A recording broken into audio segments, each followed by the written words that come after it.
Well, it's just another Yankee spring training.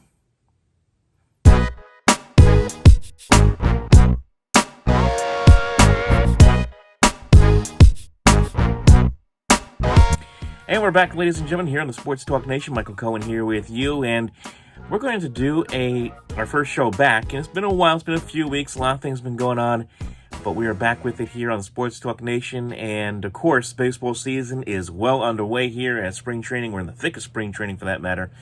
We're going to start things off here a little bit with the Yankees, with what's going on right now with that ball club and all the injuries that have taken place for that baseball team here so far to start the 2020 season. And, you look at this Yankee team, and you look at what they went through last year, right? Last year, this was a team that won 103 games during the season and had to make 39 moves. I had to look this up, 39 moves on the injury list. So many guys going down throughout the course of the year, yet they were able to persevere through that, mainly because of the depth they have down in the minor leagues, and they were able to get through a regular season, win 103 games, win the division, and then eventually get to a American League Championship Series where they lost to the Houston cheating Astros. I mean, did I say cheating? I'm sorry. Did I say that?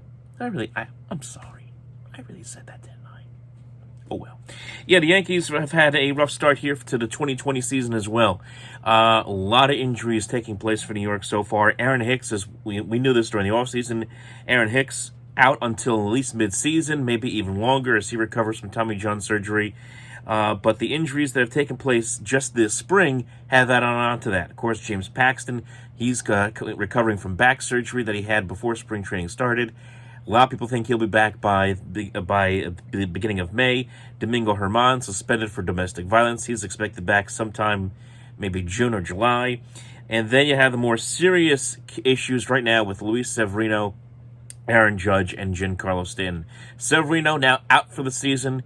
He undergoes Tommy John surgery after more stiffness in his elbow. And this was an issue even last year, at the end of last year in October, where he experienced stiffness in his elbow, and the Yankees didn't make much of it. And obviously, it was a big issue here going into spring training. He is now out for the season, and that could have repercussions going into the 2021 season. He could be out for partial of next year as well. And here's a young pitcher in Severino, 26 years old. The Yankees signed him to a 4-year deal before last season, for $40 million, thinking that he would be a stalwart in the rotation, be the young ace, if you will, right there with Masahiro Tanaka, and it has not worked out. Missed almost all of last season with injuries. Now he's going to miss all of this year with an elbow injury that's going to result in Tommy John surgery. And as I said, it could impact his status next year. So here's a guy that the Yankees paid a lot of money to, and he will not be part of the plans for the long-term future of this team. Then you have the issues in the outfield with Stanton and Judge. Judge's injury, kind of strange from what I'm reading. It's the right shoulder injury. I read this morning that there was also concern that it could be having an effect on his pectoral muscle as well. So he's going to have further tests on Monday. Yankees are not too sure if this is going to impact Aaron Judge for the start of the season, but they hope that he'll be ready for opening day. Giancarlo Stanton, on the other hand, grade 1 calf strain. He is out most likely for the start of the season. Probably won't be there for opening day most likely, and maybe the first couple of series for that matter. Yankees are going to take it very careful with him, an outfielder who's now 30 years old. And boy, the Yankees are paying so much to Giancarlo Stanton right now. I mean, you're talking around $27.5 million over the next 5 or 6 years. He has a contract through 2027, with an opt-out clause and with an opt-out or opt-in clause in 2028. There is an opt-out clause in his contract. Is he really going to execute that with the money he is due to make over the next 6-7 years? Probably not. Tough situation for Stanton. Obviously, he wants to be on the field. He wants to help this team. But the last couple of seasons, it has not been the case for Stanton, who continues to have battle injuries. Last year with the left bicep strain, the calf strain, had a right knee injury as well last year, and now this on top of it. You can't help but feel bad for that guy with what he has been going through, for that matter, so far in the last couple of years. But that being said, is this time for the Yankees to start panicking as they get ready for the 2020 season? And I've been listening to the radio this week, and there are some people who feel the Yankees need to make a move. They need to make several moves because this is the Yankees. This is what they do. They go out there and make ridiculous trades and pay ridiculous amounts of money. Others have been a little bit more cautious and saying, let's just see what happens. And that's the approach that I think the Yankees will take and should take. There's no reason for them to panic at all. This is a team that is built to win, obviously, this year. They have enough good players on this team. They can get by. They can get past some of these problems that they've had throughout the course of so far here in spring training. You have young players like Mike Tauchman and Clint Frazier, who are not going to be, who have been, as they were last year, big parts of this team, and they'll be big parts of this team again this year. Tauchman played very well when he got the chance last year. He had 277 last year, had 13 home runs, drove guys in. Clint Frazier, a home run threat as well in his own right. And I know there's been a lot of talk over the last few years about trading Clint Frazier. Why? When the Yankees need him right now more than ever. They need to keep that guy around. They need to obviously have Mike Tauchman around. Those two guys are going to be a big part of this moving forward. And then you take a look at the pitching situation. Look, we know this. We know that James Paxton's coming back in short order in May. You know the Yankees are going to get Domingo Germán back at some point. They already have a 1-2 combination in Garrett Cole and Masahiro Tanaka to carry them throughout the course of this season. This was not about Luis Severino. This season was not about, oh my God, the Yankees have to have Luis Severino to be a complete baseball team. No, they don't. This was about Cole and Tanaka and Paxton at the top of this rotation, and it will still be that way for the Yankees if those guys stay healthy.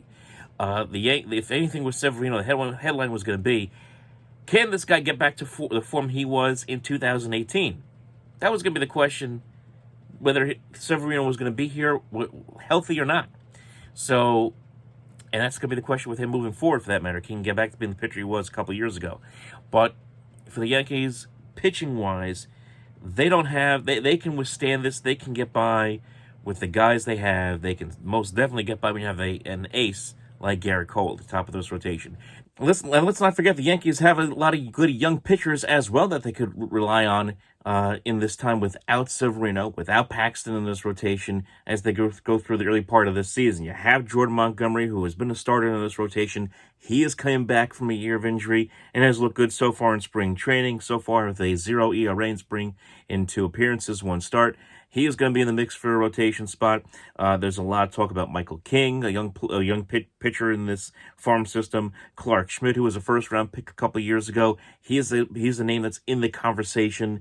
The Yankees also like Devi Garcia, another very young pitcher in this farm system the Yankees have. And as I said, they have one of the deeper farm systems in baseball.